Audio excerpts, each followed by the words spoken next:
Hey, everybody. Welcome to our webinar today, the $1 Billion Breakthrough. I am Tony Parmenter, and this is Matt Hicken to my left. We are talking about really the process of managing a pipeline. And we come from, between the two of us, I think the promo said we had 45 years of experience between the two of us. He's 40, I'm 5, because he's, no. 23, 22. Yeah. So we've been doing this a long time. We've worked with multiple $1 billion management teams to help them build pipelines designed specifically to help them go from that, $1 million team to $1 billion team, which is, I think, probably why most of you are here today, is to figure out how you can make that transition as well. So as I mentioned, I'm Tony Parmenter. I've been at billgoodmarketing now for 22 years. I am the Senior Vice President of Quality Control and a lot of our new product development. Which means he's in charge of making sure we all follow the rules and do what's best for you all. So, and my role is I'm Senior VP. I love these titles. They're fun. I know. I'm a Senior VP of Client Success, which means that I get to work with all of our client services to make sure that we are delivering the best possible options and processes and strategies to you as our client that will help you achieve these wonderful breakthroughs and growth in your business. And all of those fancy titles aside, the biggest thing is Matt and I have both been dedicated for the last 20 plus years each to helping financial advisory offices grow. In his case, he's actually been an advisor, been in an office. In my case, I've coached hundreds of offices all over the United States and Canada. We've gone to offices, sat in with them with their teams, helped them develop teams, develop these processes. And I think at the end of the day, it all comes back to the particular processes that we're going to talk about today in developing a pipeline that helps you find leads, manage and cultivate and really kind of grow the relationship with those leads, convert those to appointments, convert those to sales, and then manage them on the long term. Yeah, go ahead. Before we get into this, it's just one of the things that I think it's important to understand before we really get started is that, as we're talking, there will be aspects to what we're describing and things that you should do that you'll know, like you'll already be doing them. They're well-known practices. There are things that need to be done, but then there will be some of the things that we discuss that you'll think, hey, that I don't have that quite right. And the fascinating thing is, I think we've both seen this, is that we've worked with teams all over the country. And it's not just the $1 billion teams. They all do this, yes. But we've also worked with teams that have no assets and trying to work their way up. Right. So it's the same thing. But you'll notice that if you don't do it exactly as prescribed, if you try to modify it, if you say, well, yeah, that's great, but I'm going to add this twist. Every time I've seen that happen, I cannot guarantee its results. And most of the time I say that because it doesn't work. So follow the processes in those areas where you're like, hey, I think I could use that. Write it down. And we'll be talking throughout this as other resources and things available to you to help you with this. And speaking of that, as we get into this, a couple of things we want to say. Number one, we want to be able to interact with you. If you have questions, if you have thoughts, if you have anything you want to share, please use the chat box. We've got them up on the screen in front of us so that we can answer questions as they come up. We want to be able to help you guys out and kind of direct this to answer those questions and help you understand how your pipeline fits into what we're describing. The second thing is, we want to promise you there is a goodie bag. Now, I say this, and we've chosen the item we have as a goodie bag for a very specific reason. 1 hour is not enough for us to go over the entirety of this process. We're going to go over what we can, cover the core kind of important tenets that you need to know and some of the big questions or big problems and mistakes people run into. But realistically, you're going to come away with this with a need to have a more regimented system with the definitions and everything nailed down. So our goodie bag for you guys is the ABCs of pipeline management. It is our sales pipeline document that's going to get into a lot of the details of what we're going to cover today. So at the end of the broadcast, there will be a link. We want to make sure you get that link. Go take the survey. The survey will ask you some questions about how we did. Please, 5 stars all around. We'll get you guys later. But no, let us know how we did, what you learned from it, what you wish you would have heard. That helps us improve these experiences and improve these trainings over time. But also by filling that out, you'll be able to download this wonderful, nice tool that you can utilize to kind of recap everything Tony and Matt throw at you at high speed today. Yeah, which it will be at high speed. Yeah, if you haven't noticed, we're both speaking. That's how it goes. We have a lot to give you in an hour to give it. Another piece of this, when you answer that questionnaire, one of the things on the questionnaire, and I'll mention this throughout the broadcast because it is so important and so valuable that honestly we shouldn't just be giving it away, but that's what we do. So you'll meet with one of the options is to request a growth analysis. And if you request that, you'll meet with Stephanie, who's our head of growth. Her responsibility, as having been a coach and worked in this industry for a long time, is to talk with you and find those areas we discussed that you might be missing, those pieces that if you just had this one piece in place, you'd be off to the races. And she'll help you see those things, find those for you, and let you know how we can potentially help you achieve that success. So that's a very critical piece that would be absolutely phenomenal as far as value is concerned. And all you have to do is say, hey, I want it. So wait till the end and you can say that. Yeah. So please fill out the survey. It's majorly advantageous to you guys. And to us, we want those 5-star reviews. There's no stars on it. I'm kidding. No. But the last thing I want to say, and we are going over the sales pipeline today. It is a very, very small part of a much, much bigger system.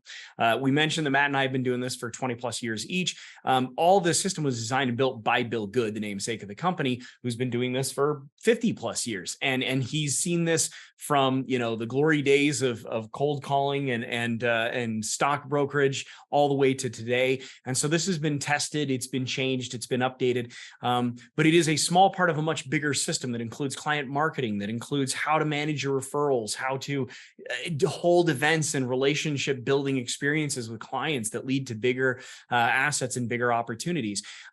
That Bill Good marketing system overall is a huge, huge, powerful resource that has helped, again, some of these biggest and most successful advisors and practices out there. So definitely fill out the survey. As Stephanie talks to you through that growth plan, she can talk to you about some of the other aspects, including this pipeline we're going to talk about today, and how those things can fit into a bigger and broader strategy for you. Yep, definitely. Anything you want to add, Matt? No, it's awesome. Fill it out. All right. Well, off to the races. Now, before you jump in, I want to point out that the big thing we're going to try and drive home to you guys is that the point to this pipeline and the value in this pipeline comes in that it is uniform, so that you and your team can manage it on a consistent basis, that it is automated and that it is driven by systems and processes, that you don't have to make stuff up ad hoc every time you get a new lead. So.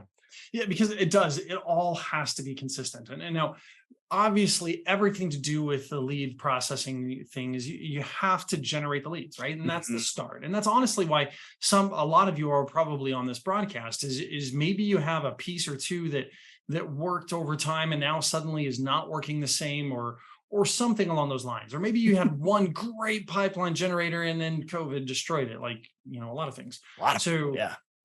This is our list of the 12 channels. And if you're counting, you'll notice that there's actually 11, and I'll tell you there's a secret one coming. But these channels are listed in top ROI down through to the bottom. Now, the key to having a great lead generation pipeline is you have to have at least 3 to 4 of these in place. 3 if you're trying to maintain and just get enough growth to maintain and show good value in the business. 4 if you're really shooting for growth. And so here's the thing. You could, depending upon the number of existing clients that you have, generate a significant amount of growth just from your relationship marketing sections. And now those sections are these first groups up here at the top that we'll go through.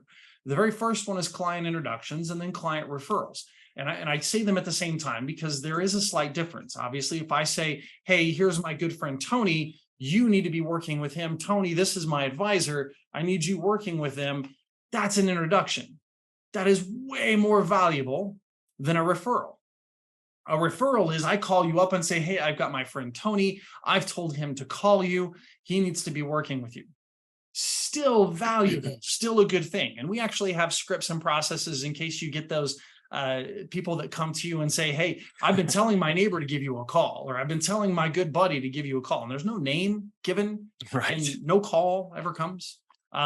We have a process for helping with that too. And there's a script available to those that are subscribed to our system and have content that we have. So that being said, introductions are, hey, here's Tony, here's my advisor, you guys should talk. That's an introduction. And as much as possible, that's in person. Like you create events and opportunities where they bring those people to you.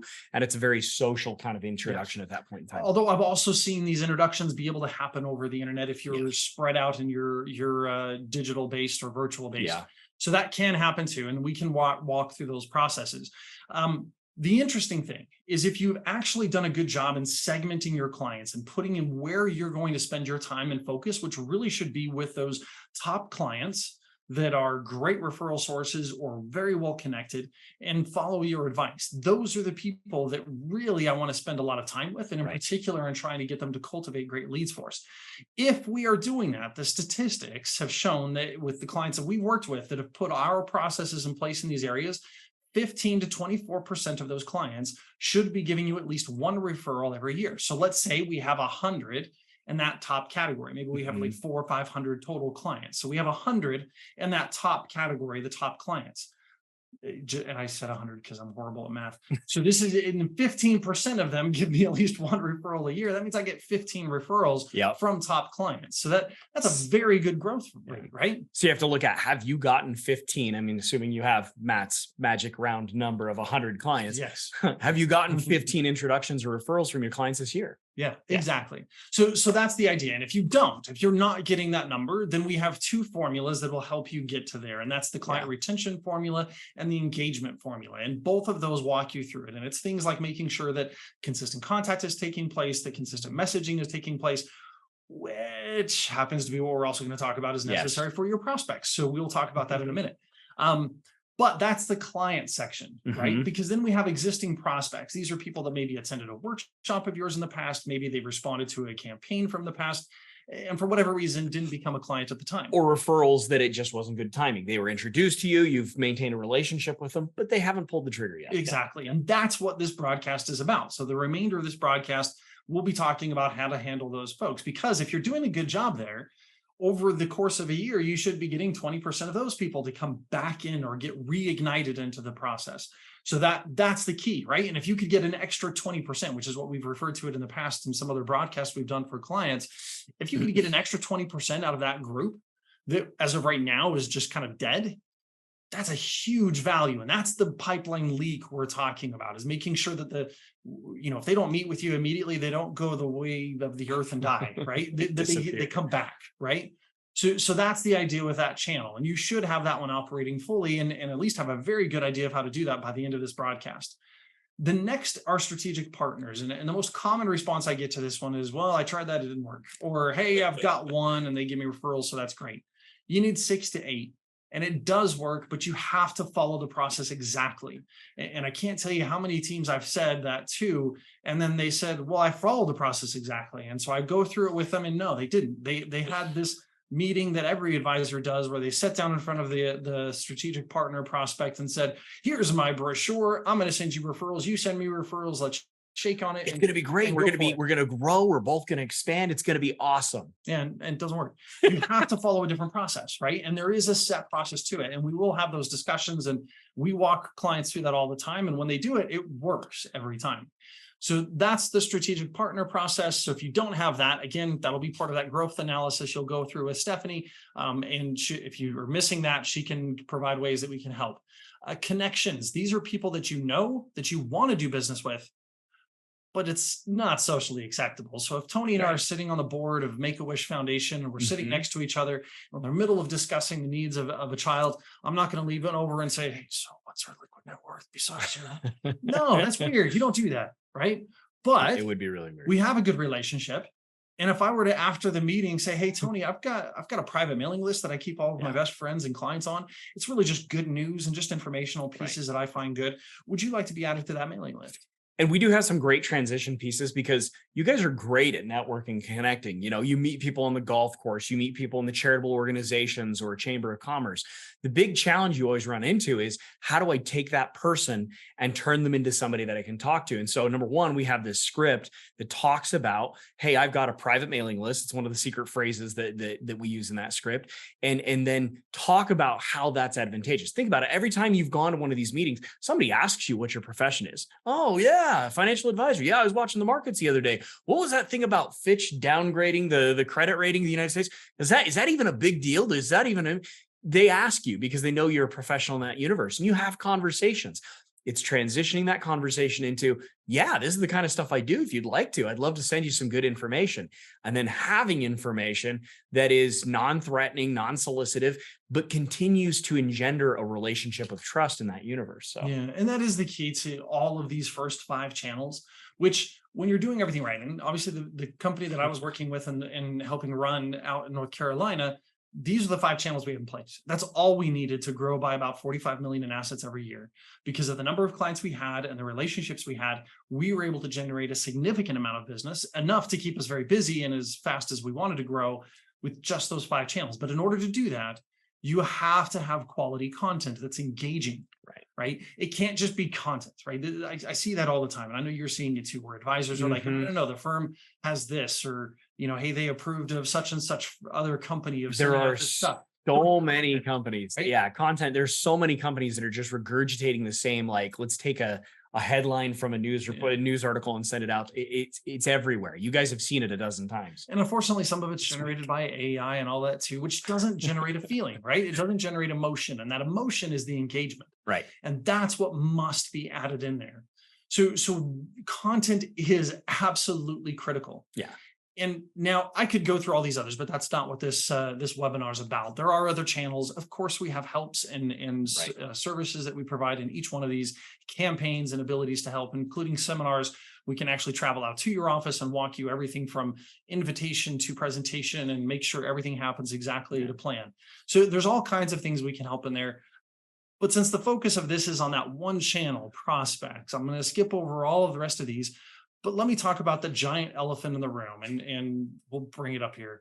There it is. That's the big one, digital, because everybody wants to go digital. Why? Because it supposedly sounds free and cheap and easy. It's not, right? You have to put effort into this.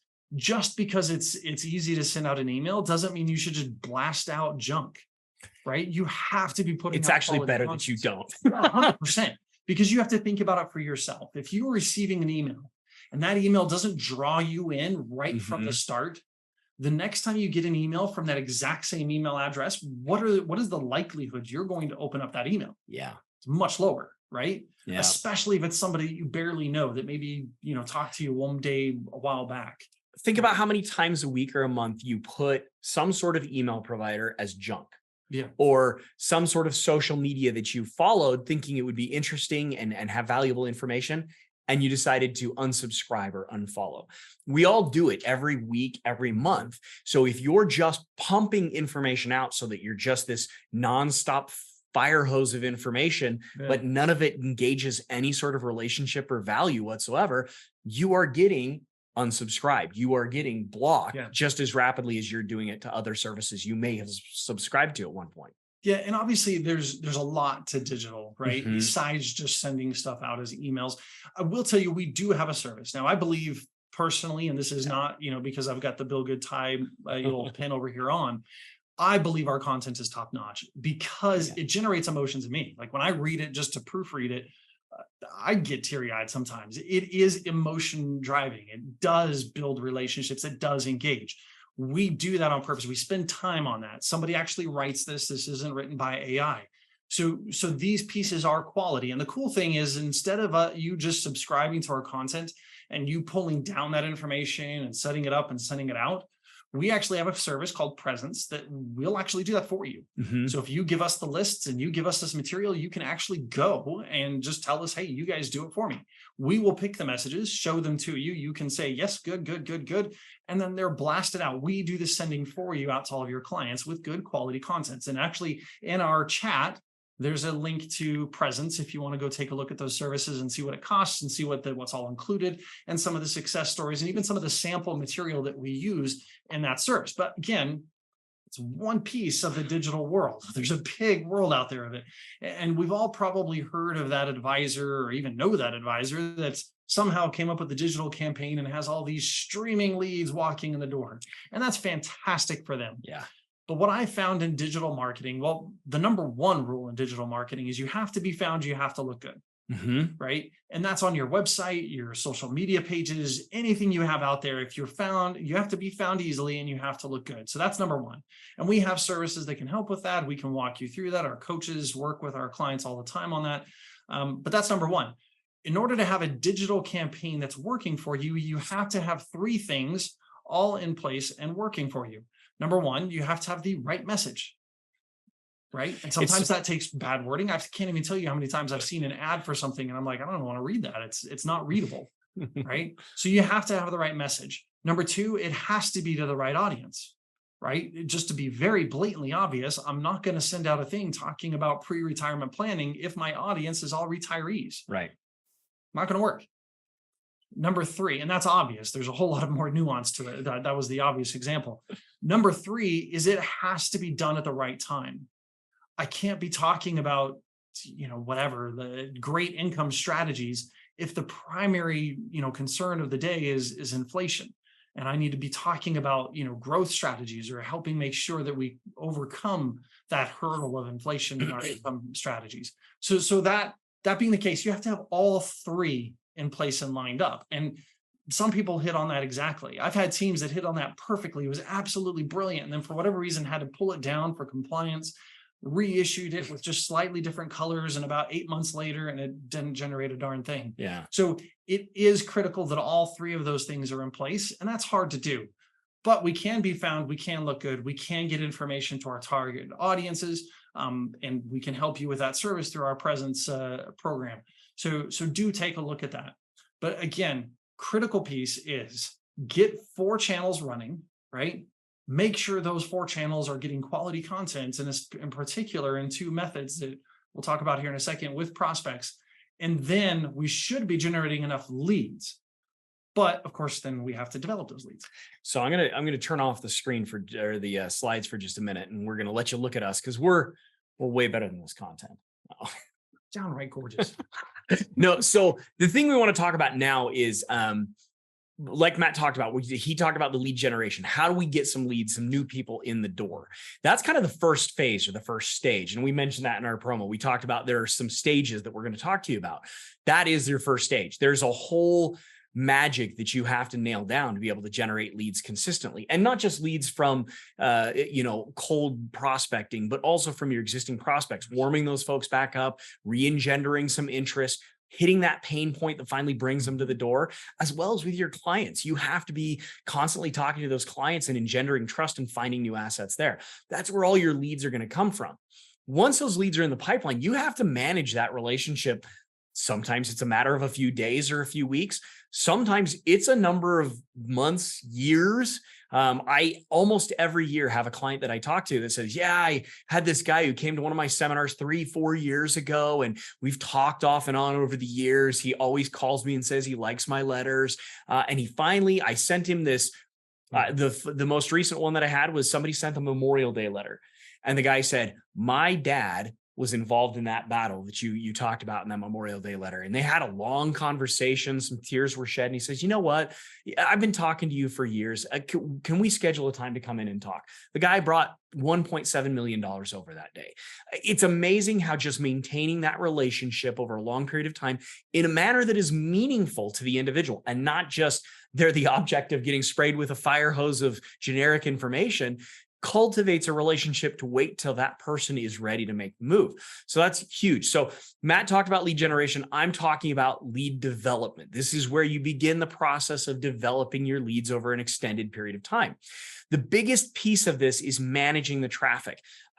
You're going to have a mass of people showing up into this pipeline. Sometimes, especially if you're somebody who's doing seminars, I have some clients who do seminars and they generate 30, 40 new leads every single month. Those get crammed into the pipeline. Some people will do direct mail campaigns and generate 10 to 15 new leads per month, and those get crammed into their pipeline. Mm-hmm. If you don't have a system of maintaining contact on them, they disappear. In fact, we had one of our clients reach out to us and say, hey, and I'll read a quote that he said. He said, I didn't have time to follow up with all these people. I mean, we had a couple hundred people that we were dripping on a monthly basis.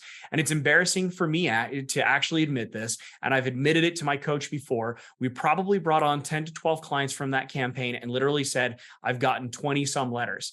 Every single month I get a letter. It's been like, oh, I'm sorry. Then he's saying, they're quoting and saying, I've gotten 20 some letters from you. Every single month I get a letter. It's been like 2 years. Nobody's called me. Can we meet someone in there?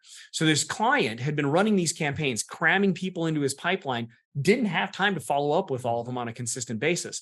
But by running these letters on a consistent basis, he all the time had people reaching out to him and saying, we've been hearing from you. Nobody's called me. What do I have to do to become a client? Now that's a problem you'd love to have. People calling you and saying, you're so great. You're so wonderful. I've been wanting to work with you. How come you never call me? How do I become a client? And so he goes on to say, I mean, that tells you the power of dripping. It also tells you the power of the content provided by Bill Good Marketing. So this client is using this pipeline, this dripping that we talk about. So I've used the term dripping a couple of times. For those of you that are not longtime readers of the Bill Good Marketing system, dripping is a process of sending targeted messages to clients on a monthly basis. And to Matt's point, you don't want to just send generic, broad information. You want to send information that's meaningful, that creates a relationship, that creates emotional response, that elicits reaction from them. Content that has value, that they enjoy and will call about and say, man, this stuff is good. How do I get more of it? Sort of thing. And that's what we're looking for. Now, that's only one part of our client retention and prospect retention and maintenance formula. We also talk about the importance of having personal engagement, personal contact with them. And that's kind of the point that this client was referencing, was he's doing a great job of sending the letters. He wasn't getting the personal contact in there. They got busy and weren't making it happen. But when you do the personal contact on a regular interval basis, you will find people who, when they first came to your seminar, weren't ready to pull the trigger. They liked what you had to say, but Bill and Martha wanted to go home and talk about it and mull on it. And then little Susie had her, her ballet recital season, and they got too busy and didn't think about it. They're not ready to move now. But by getting letters over and over and over a period of time, getting a call every few months saying, hey, Bill and Martha, we remember you came to that seminar. How are things going?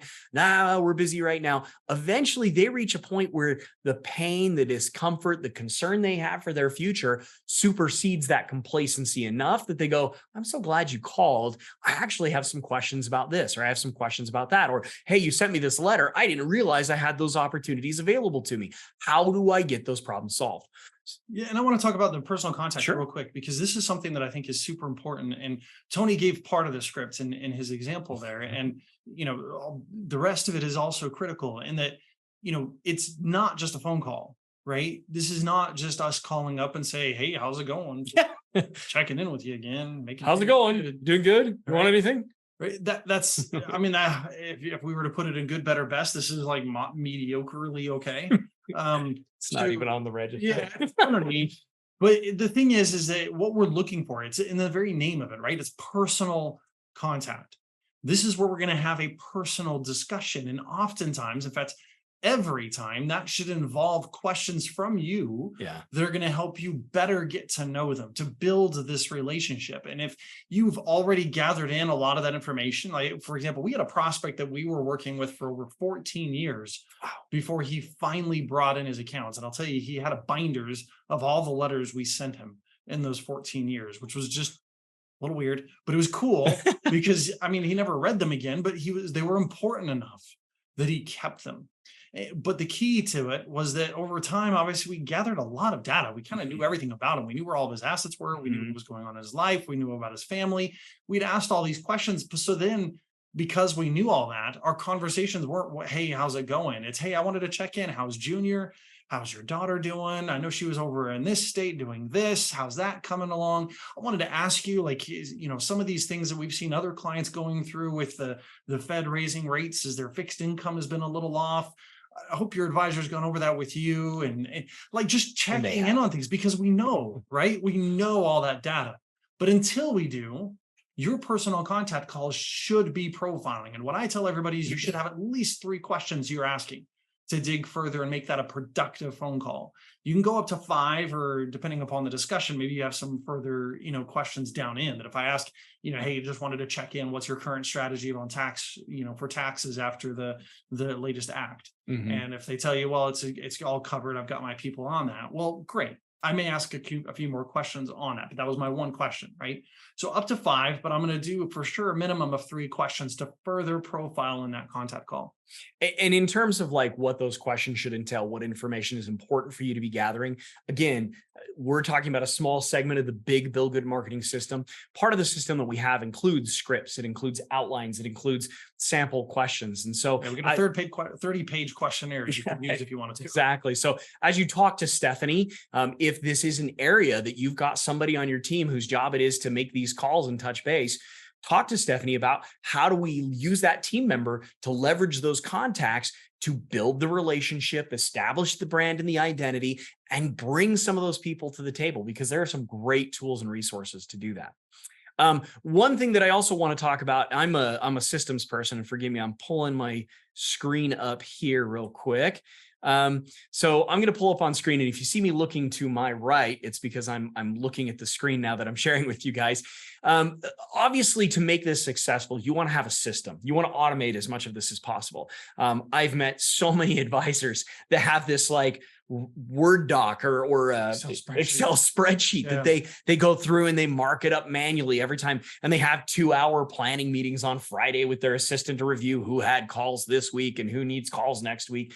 Which I'll tell you, so good, better, and best. Mediocre. Yeah. And it's not on the registry yet. The good thing about that, like the important thing to think about, if you're thinking, hey, no, I've got that, I don't care that it takes me time. We've done studies. The average advisor is worth $1,500 an hour. That means every minute that's not operating at a complete efficiency and meeting with interested and qualified clients and prospects, you're throwing $25 away. So like, and I did that math earlier. That's how I did that fast. But like, so again, if you think about it, that 2-hour meeting that should be an hour every other week that you're doing every week, that's 3 hours every 2 weeks that I'm throwing away, right? That's $4,500 that are gone, right? Yeah. So that's why we're saying operate at peak efficiency and have the systems that are going to allow you to do that. And we're just going to chuck stuff around in my office. Sorry. Yeah. And to his point, then a system. So we have a CRM system. It is part of our process. It's called Gorilla 5, or G5 is what we affectionately call it around here. G5 is built with what we call the service level management. It is a console or an area where all of your clients and all your prospects are loaded in. It looks at what service level you're delivering to them. And based on that service level, what is the interval of contact that they should be receiving in order to continue to move them through that pipeline toward meeting with you one day. And we're showing you this in G5, but whatever CRM you have to use or are using, by all means, like use it. But just looking at this and the systems that Tony's going to walk you through, like make sure your system is doing that it is helping you manage this, because this shouldn't be a having to think about it kind of a thing. This should be, I open up my CRM and it tells me what to do and I do it. And so this system shows me, here's the list of people who have contacts that would be due in this next calendar month. And as I scroll through the list, I can see now you see several of these people are scheduled for contacts. Some of those contacts are a little bit older, but we have flags that tell us, Tyler, Carol and kid Tyler, they are overdue for their next personal contact. And in this case, it says they're overdue by 46 days. Nobody's contacted them in over 46 days more than what they should be. And maybe they should be contacted once every 90. I'm not sure what their interval is. They're a prospect, so I'm going to guess probably once every 90. Yeah. So they don't have any contacts scheduled. So this now becomes my list of people that I need to reach out to. Here's the Tyler family. Here's Harriet Tubman. Here's Annie Oakley. And I need to reach out to them and make contact to check in and follow that script and follow that list of questions to check and see how they're doing. Now that's for personal contact. We also have the management of the portfolio review. How often are we reviewing their portfolio and finding those additional assets? We can also track social events. How often are we engaging them? And it looks like we must have held one recently because nobody's due this month. Yeah, this is our playground. Yeah, this is around. And that's why a lot of those names, by the way, are silly. We've got the Addams family in here. We've got Croc Dundee and Adele. But anyway, so this system allows us to do that. Now, if I get to Harriet Tubman and I say, oh, you know what? I need to make a call to her and I need to contact her. I'm going to call her. I'm going to go through that script and those key points. And then I'm just going to document real quick. Hey, I made an outbound call. And that outbound call, now I'm not going to do it here because I don't want to spend a lot of time, but I document the notes of what I did on that outbound call. What was the nature of the conversation? What information did I discover? Did I find that she wanted to talk about bonds? Did I find that she apparently got dumped into a whole bunch of REITs and she's a little bit concerned that, the real estate market is about to hit a wall? Whatever information I gathered, I document that, create the necessary opportunities to kick off some sales processes. And I update Mrs. Harriet Tubman here. Now, what that does is it's going to say, great, she's now updated. It's scheduled for August. I didn't actually close it. So now if I mark that completed, there we go. I completed that outbound call. It's now going to say, great, on August 15th today, we made a contact to Harriet Tubman, removes her from the list and pushes her out that next interval. So by the time I circle back 90 days from now, she's going to show up on my list as due once again.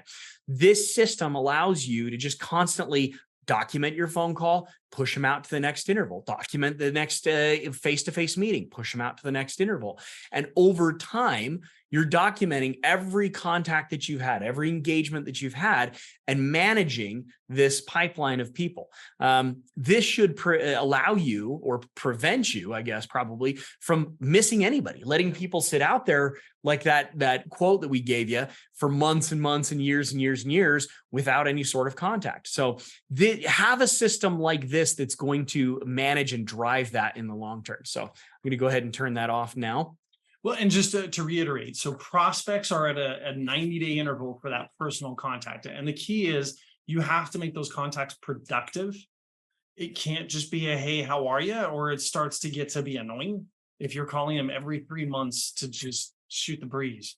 So you have to be having productive conversations using the appropriate scripts and profiling. Profiling is so critical to this process, because the more data you have, then one of the other, of course, notes in G5, and hopefully you'll put in your system, is that you are sending information on a topic of their interest every single month. Well, to ensure it's of their interest, you have to ensure that you have that information and log that into your CRM and use it, right? So then what this does for you in the end is, and now I'm going to throw a slide back up on screen, this is going to take and create a pipeline, and you're going to have people at different phases. You're going to have people who are at the, I'm interested and I would love to know more, but my financial opportunities down the road when I sell that property or when I sell that business, those are what we call green cherries. We have terminology that we use for all these different lead classifications. Hey, I'm interested today. I need to get in and talk to you because I have an immediate need. And if I don't get this taken care of, it's going to keep me up at night. That's somebody who's a hot prospect. So as you put all these people into your pipeline, you use that system to kind of manage the flow of conversation and engagement. You're going to continue to move them up through this pipeline. The end goal here, of course, is to move them to that stage where they come out as a person who wants to sit down and talk with you, as a person who wants to meet with you, find out what it is you have to offer, and hopefully become a client. Mm-hmm. Most definitely. Well, and just a couple of pieces that I want to talk about with the sales pipeline process. So as far as the labeling is concerned, you'll see all kinds of different colors in this wonderful picture that we've got there. We have hot prospects, right? Hot prospects, they're on fire. So the hot prospects are the ones that are setting an appointment. They're in the appointment process. The next level down are the cherries. The red cherries are the ones that, maybe we just need a little nudge. We just need a little bit more or a little bit of time. Bob and Martha got to talk a little bit more about the last thing you sent them. They're red, right? Mm-hmm. We need a little more information, a little more development before they become a client, but it's just a little. Then there are the greens. The greens are the ones that either have a known later date, meaning, hey, I'm going to retire in 2025, or I'm selling the business. It should happen sometime later this year. Yeah, it's happening later. We know it's going to happen. We just don't, maybe, some of them we have a date, some of them we don't, but we're going to follow up on them. But we need to make sure they stay warm and that we have a great relationship with them during that time. And that's where, again, those personal contacts take place and that dripping takes place.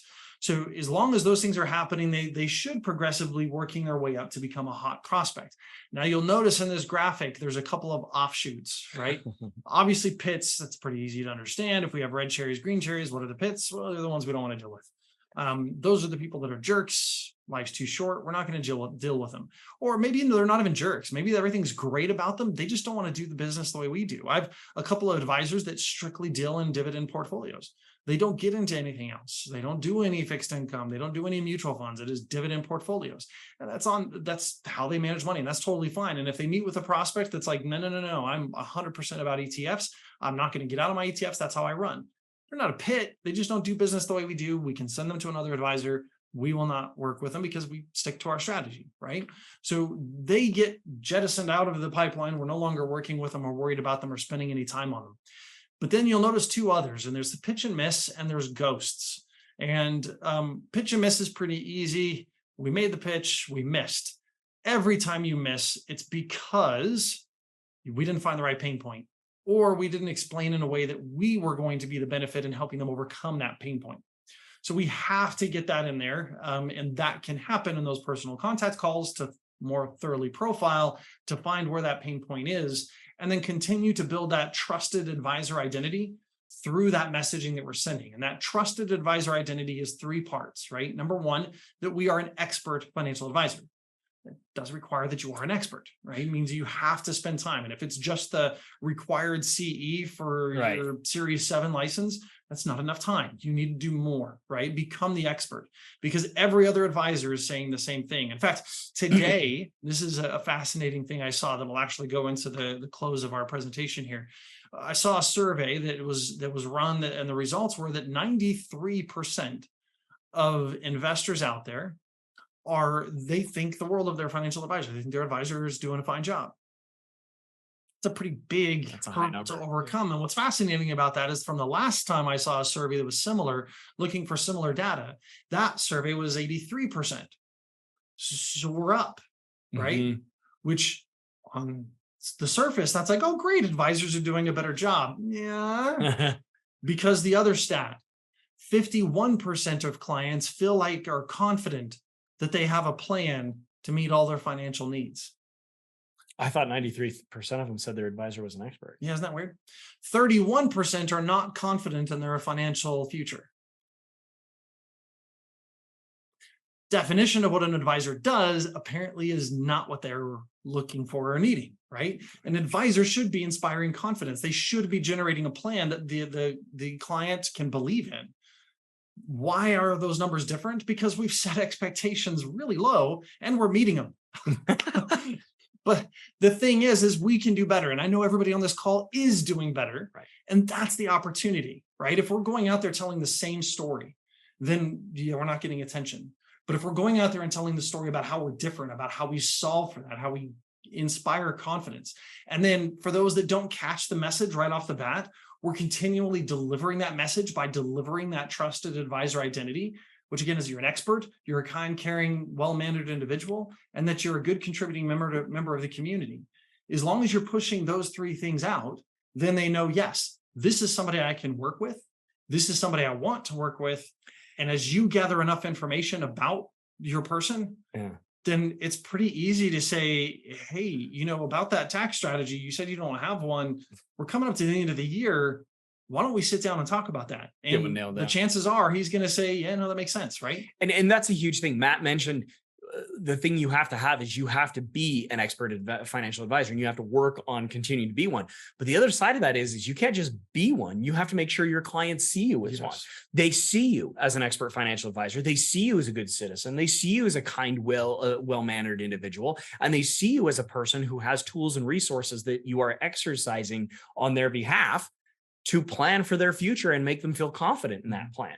And that communication is of utmost importance. Yeah. And so the pitch and miss, that's the process. We were trying to stay in front of them. We were trying to keep the relationship alive. Now, obviously, that's only if it's a pitch and miss and we actually still want that person as a client.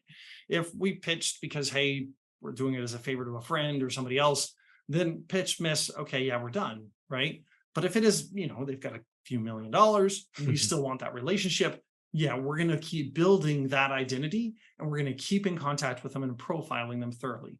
So then the next group, right? These are the ghosts. These are the ones that maybe they're in the appointment process and you committed one of the horrible sins of not scheduling the next meeting while in the meeting with them. Or maybe you let them get away with saying, oh, I don't have my calendar or whatever else. Right. You got to push for that, right? You've got to schedule that next meeting. And obviously there's rare situations where, maybe something weird is going on and that can't happen. You better get that meeting scheduled as soon as possible, as in that same day, so that it's scheduled for sometime within the next couple of weeks at the latest. Because the chances of them ghosting you after that stage go way up. And if you've ever been ghosted, well, first off, if I guess if you're over the age of 80 and you're on this call and maybe you're not sure of the term of ghosting, because it's been around for a long time, ghosting is when you're calling them and they are not answering. You're sending them messages, they're still not answering. And there's no response to tell you as to why this might be happening. So ghosts, the process is we need to, based upon the information we have. So first off, let's say we make that 90-day personal contact call and they don't answer. Well, I'm going to schedule a task for myself to try them again tomorrow at a different time of day, right? And I'm going to call them again. And let's say they still don't answer. I'm going to set up another time within a few days to call again, because these are important. And if you're using the profiling aspects of the script, then they are productive too. And they know that. If you're just calling and saying, hey, how are you? Yeah, I'd ghost you too. So, but that's the key. If you're profiling, that'll work. If you call those 3 times in a row and there's still no answer, then we have some call me messages that you can actually send. These letters will get a response. If they do not, then every 6 months we purge out the ghosts. We get rid of them. And I say 6 months because in my experience, we've had people that ghosted us and we tried the whole process. They were still ghosting us. We just said, okay, those 3 phone calls, and then went ahead and scheduled 3 months out to try again. And then we kept dripping on them. Never got a response until like the 5th or so month in. And suddenly they called up and said, oh, no, I was just out of the country.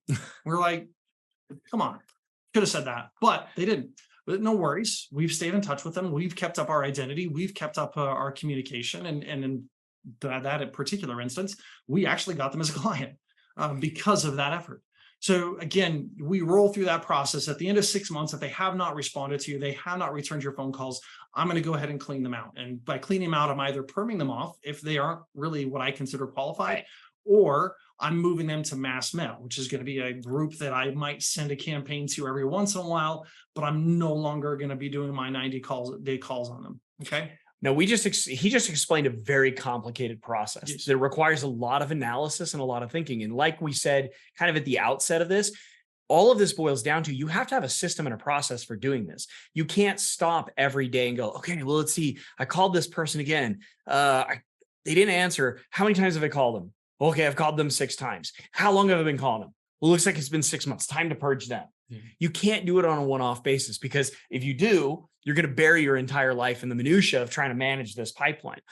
So you need systems and processes. You need your CRM, whatever it is, to manage. Here's where everybody's at in that pipeline. Here's where people are at in terms of their contact cycle with you. Here's the last time you talked to them. Here's the next time you should talk to them, and give you these numbers. And then an automated system that says, hey, it's time to run this campaign that Matt's talking about, and get rid of the people who've just, these ghosts who've just evaporated in the sunlight. And the beautiful thing is you don't have to have listened to everything I just said. Everything that we've been talking about, as Tony talked about at the outset, is going to be in that goodie basket. So if you'll wait to the end, answer those few questions, in particular, just letting us know you want that free growth analysis, then, which is like phenomenal, then you'll get that report, that sales cycle book, right? The pipeline management. And that book is going to give you everything that you need as far as this ghosting process and everything else. Now, obviously, it doesn't give you the content. It doesn't give you the scripts, all of that. You can definitely come and work with us, and we'd be happy to walk you through all that stuff. But it does give you the process, so you can plug that into your system. So huge giveaway. You just have to go to this link and share and answer the questions that we'll give you. So that being said, and we'll put it in the chat, and we'll show it up on the screen as we go. When we get to the end, hold your horses. And again, request the growth analysis, and that'll help too. But that being said, that's the process that we're going to follow with ghosts. Now we have this other group, right? We have all these prospects that we've been dripping on and everything. That client that we were dripping on for 14 years, and he had millions of dollars, so it was worth it, obviously. Yeah. But here's the key. You need to clean up that list, because our definition of a prospect is somebody who is interested and qualified and has actively expressed that interest within the last at least 6 months, but years is at the max. They have to, so in other words, they accepted your phone call, they answered an email, right, they responded to a campaign, they attended a webinar, whatever it might have been. They've showed you that, yes, I continue to be involved here. So that being the case, so how long do we drip on somebody? Well, I've already told you 14 years. I've had people that have gone all the way as far as 20 years before somebody became a client. But the key is we continually check and make sure that they're responding. And for that, we have what we call the old prospect card campaign. Those that have been in the business long enough, you know that we used to use those cards, right? And everybody had those Rolodexes of all your prospects and a card list, and you cycled through them to call. Well, how long do they stay in that Rolodex? Obviously now it's all electronic, but you get the idea. But the idea of the campaign is that every single year I'm going to go through my prospects and I'm going to run through a first screen myself. And that first screen is going to be to check to see if I still believe them to be qualified. Now, that may have been they told me the amount of assets. Somewhere in the process, I found out the amount of assets, and it is an amount of assets that I'm willing to go after and push for. Let's say I talked to somebody and they had $10,000 to their name and I made an effort. I'm not going to keep making an effort after a year, right? Even if they are a referral or a kid. I'll just let the referrer know or the parent know, and I'm going to move on. But that being said, if they are qualified, so I'll go through a check there. If I don't know, I'll also leave them in the list. But if I know and they are qualified, they stay in the list. If they're not, I move them. Now, with everybody remaining, I'm going to run what we call the old prospect card campaign letter, which is going to send them a message that's, I like the one that's called second opinion, where it says, hey, there's a lot of things going on. Rather than, just to rely on one opinion, I recommend a second opinion. If you're looking for one, you can definitely come to me. Or if you want just some information on something, please fill out the attached report card and send it back. And one of those options on the report card is remove me from your list, which is a great response because now I'm done working on them and calling them every 90 days and everything else. They've told me they're no longer interested. So they're no longer meeting that definition.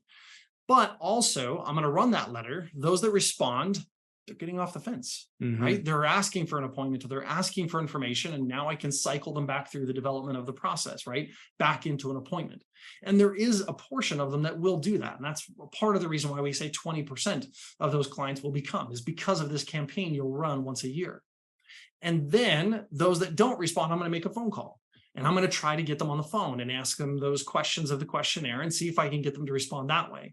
If they don't answer the letter, and if they don't answer the phone call, now I'm moving them out, right? I'm getting them off my lists. You want to keep your prospect list to 100 or fewer names. Because again, you got to think, if I'm calling them once every 90 days, I'm sending them a monthly letter, I'm inviting them to various client events. That's a lot of work on 100 people that, you're currently not getting paid for, right? So we still want to follow that process. So the final tip on prospects that I want to give out there is, with your prospects, is Bill has taught for a long time that you find the money, you manage the money, then you bring the money in under actually where you get paid for it.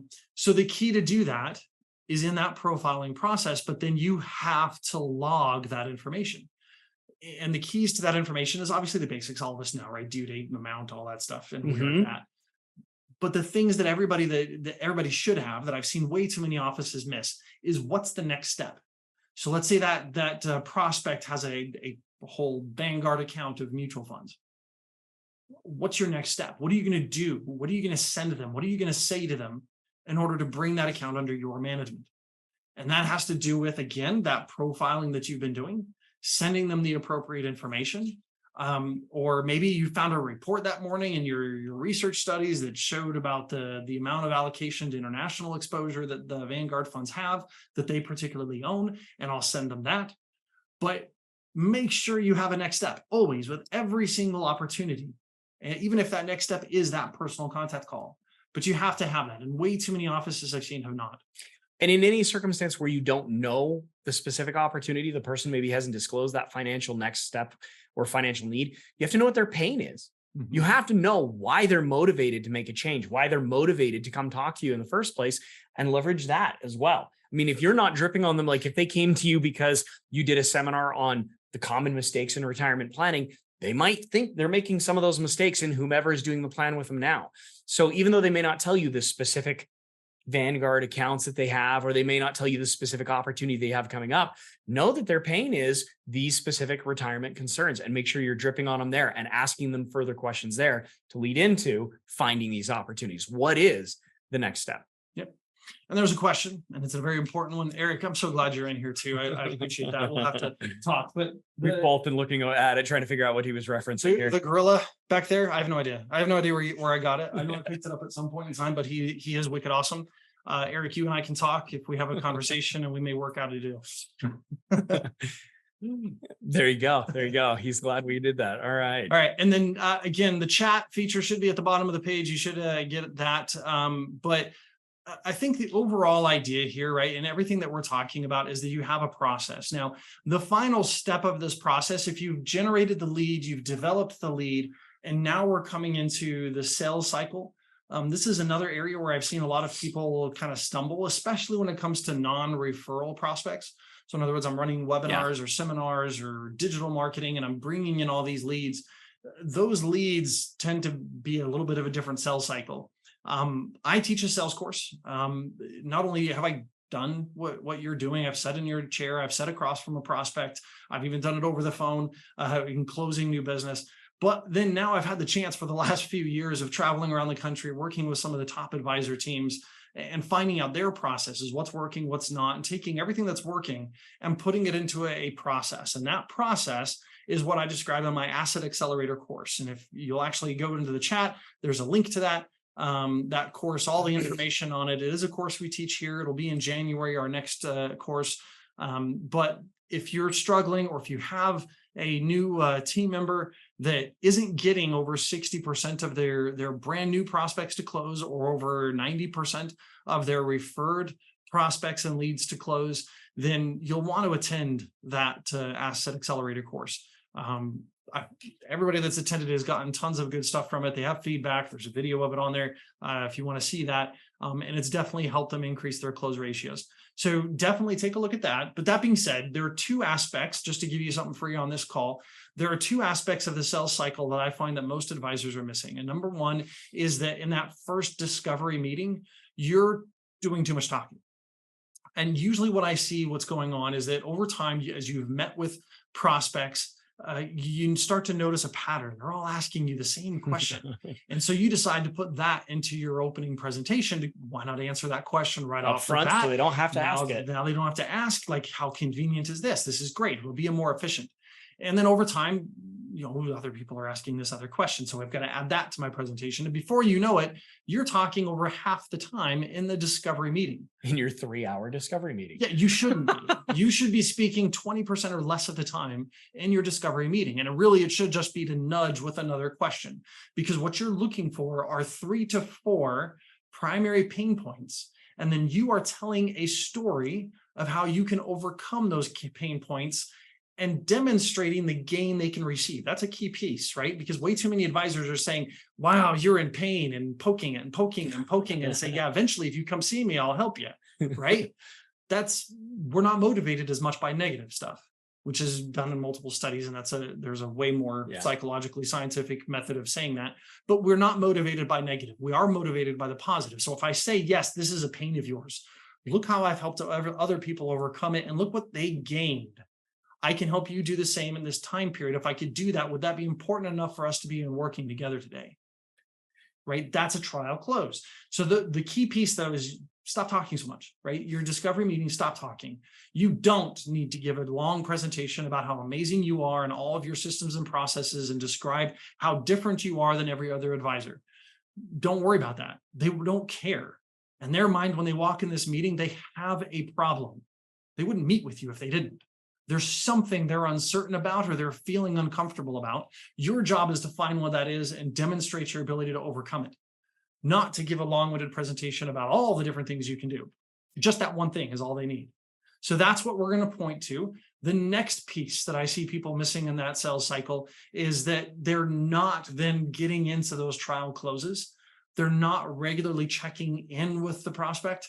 The key is ask questions. It's one of those things that even I got some great advice recently that I'll be sharing in the course in January, that some great questions to ask.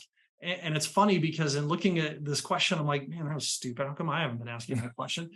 But it's so simple. And I can summarize it in this, like, ask your prospect what they're needing. Ask your prospect why they came in to see you. What exactly is it that they're feeling in particular uncertain about or frustrated with? It's a pretty simple process, but it should result in them telling you some pain, in which case you can further ask questions to fully understand that pain, and then share a story about how you can help overcome it. Go for a trial close, like the one I gave here. So that's the key piece to that end result. I know we're running up into time. If you do have questions, please drop in. But we're going to go ahead and put up on screen you were all very good bag. and weighted, so we're gonna there you go. So it'll also be in the chat, so you can actually just click the link, or you are welcome to, if you're a fast typist, to type that up into a link onto your browser. Answer these questions. Again, the key is ask for that growth analysis with Stephanie. It's a free resource to talk to one of our great coaches who will provide some advice. She's not the type to talk to you and say, hey, I'll sell you everything we have and the kitchen sink just for kicks and giggles.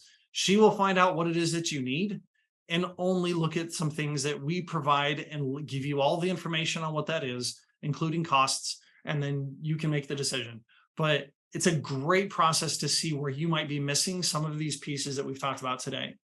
So that being said, I think we're at time. I think we got 2 hours worth of material into an hour. something like that. Yeah. So we hope you're feeling overwhelmed. The cool thing is that this has been recorded. Yes. I don't envy Paige's job of editing, but what you can do is when you play it back, you play about it back at half speed and you'll be all good. Matt and I talk really fast.